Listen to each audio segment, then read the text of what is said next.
as we turn now to Saudi Arabia. Yes, well, in Saudi Arabia, the funeral for the Saudi king, Abdullah, has begun. He died on Thursday at the age of 90. His brother Salman will now become king of the oil-rich monarchy. The White House announced Vice President Joe Biden would travel to Saudi Arabia to offer condolences. King Abdullah was one of the closest U.S. allies in the region. In a statement, President Obama praised him, saying, quote, as a leader, he was always candid and had the courage of his convictions. One of those convictions was his steadfast and passionate belief in the importance of the U.S.-Saudi relationship as a force for stability and security in the Middle East and beyond. While President Obama described Abdullah as a force of stability in the Middle East, analysts, many accused Abdullah of turning the uprising in Syria into a proxy war with Iran. In 2010, WikiLeaks published U.S. diplomatic cables which identified Saudi Arabia as the world's largest source of funds for Islamist militant groups. King Abdullah also sent tanks to help squash pro-democracy uprisings in neighboring Bahrain. Saudi Arabia recently came under criticism for its treatment of imprisoned blogger Raif Badawi, who was sentenced to 10 years in prison and 1,000 lashes to be carried out at a rate of 50 per week for charges including insulting Islam. He runs a political blog, or did until he was imprisoned. For more on the future on King Abdullah and the future of Saudi Arabia, we're joined via Democracy Now! Video stream by Toby Jones, Associate Professor of History and Director of Middle East Studies at Rutgers University. He's also the author of Desert Kingdom, How Oil and Water Forged Modern Saudi Arabia, previously the International Crisis Group's political analyst of the Persian Gulf. Toby Jones, welcome back to Democracy Now! Talk about the death of King Abdullah. Abdullah's death, of course, marks a transition. It's getting a lot of attention. I think, as you pointed out in the lead up here, his record is not quite as positive or rosy as a lot of people are reflecting upon this morning. He came to power formally in 2005, celebrated as a potential reformer, as somebody who would modernize and lead the kingdom forward. But it turns out he's largely failed on every one of those measures. He's turned the clock back in terms of inciting sectarianism at home and supporting the forces of radicalism abroad. Or, if we want to read this in some slightly more benign way, he's at least not cracked down on the domestic forces at home that have sought to incite things like sectarianism. He burned bridges with Iraq. He saw the Arab Spring, the uprising in Syria, as an opportunity to challenge both Iran and Assad's power there, knowing full well what the possibilities of blowback and the rise of a kind of new regional terrorism might be. They supported instability in Yemen. They've crushed pro-democracy forces in Bahrain.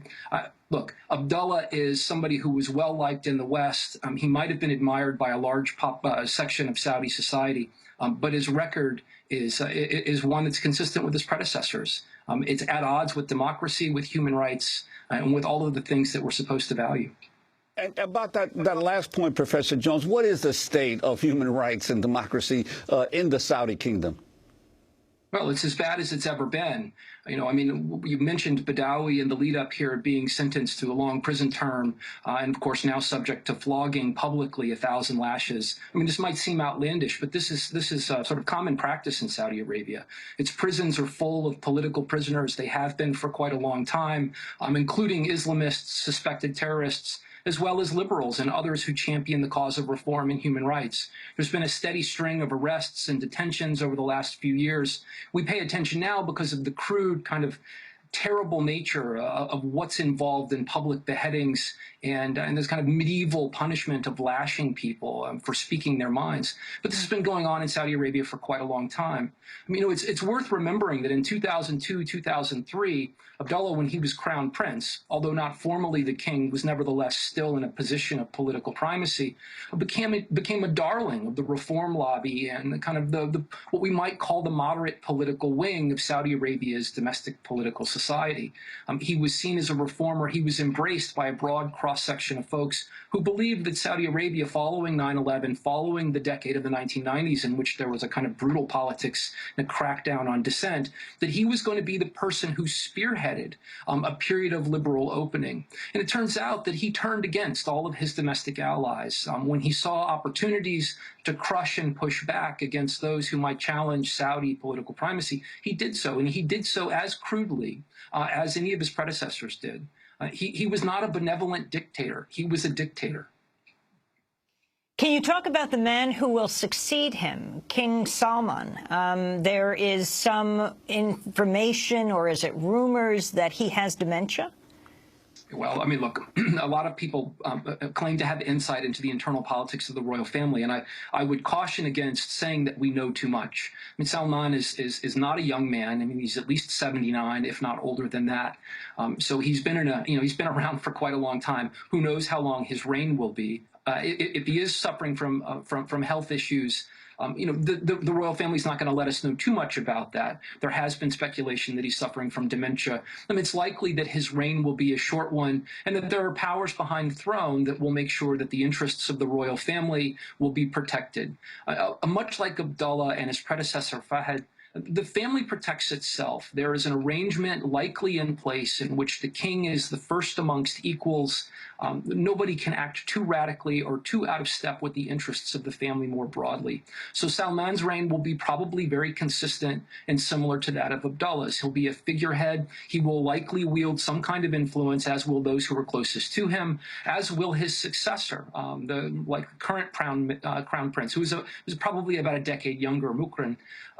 But the reality here, and I think one of the things we get caught up in is we get caught up in the politics of succession in Saudi Arabia, and will there be a changing of the guard that leads to some fundamental transformation? And the odds are very low that that's going to happen. The royal family's interests are in protecting themselves first, their privilege second, and making sure that there are limited challenges to their authority. They're very good at this, and they have been for over half a century. And the role of the Saudi family or the Saudi elite in the continuing financing of jihadists around the world?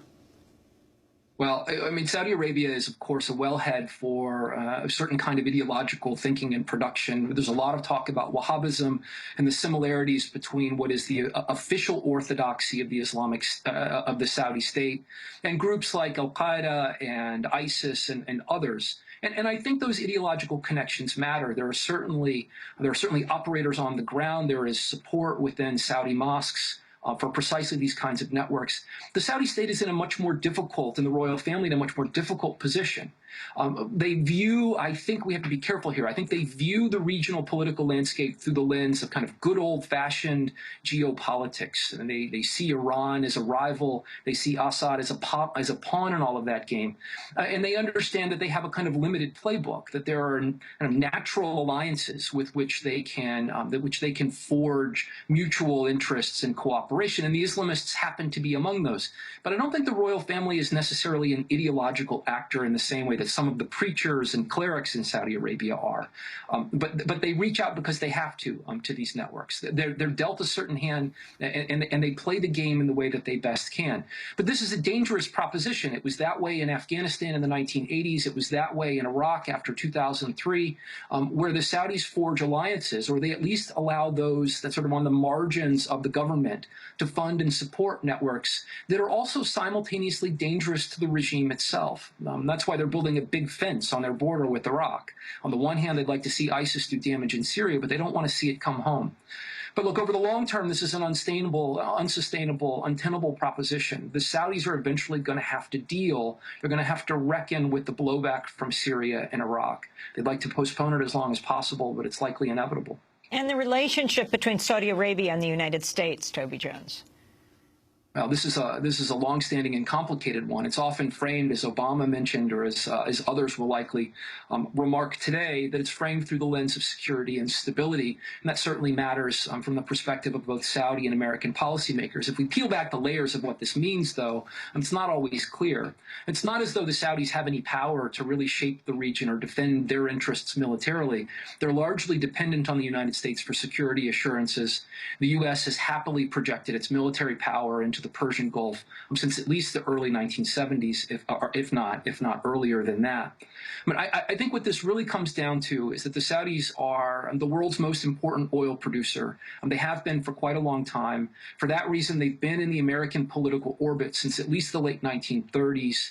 And that oil functions in important ways. It functions because it's the American see it as important to the global economy, to our own domestic political economic health, and we see Saudi Arabia as an important player in that respect.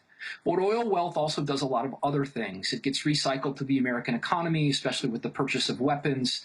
And these all become entangled with Saudi Arabia. Our relationship is not just about providing security for oil. It's about maintaining a certain kind of strategic and economic relationship that profits both sides. Toby Jones, I want to thank you for being with us, Associate Professor of History and Director of Middle East Studies at Rutgers University, author of Desert Kingdom, How Oil and Water Forge Modern Saudi Arabia.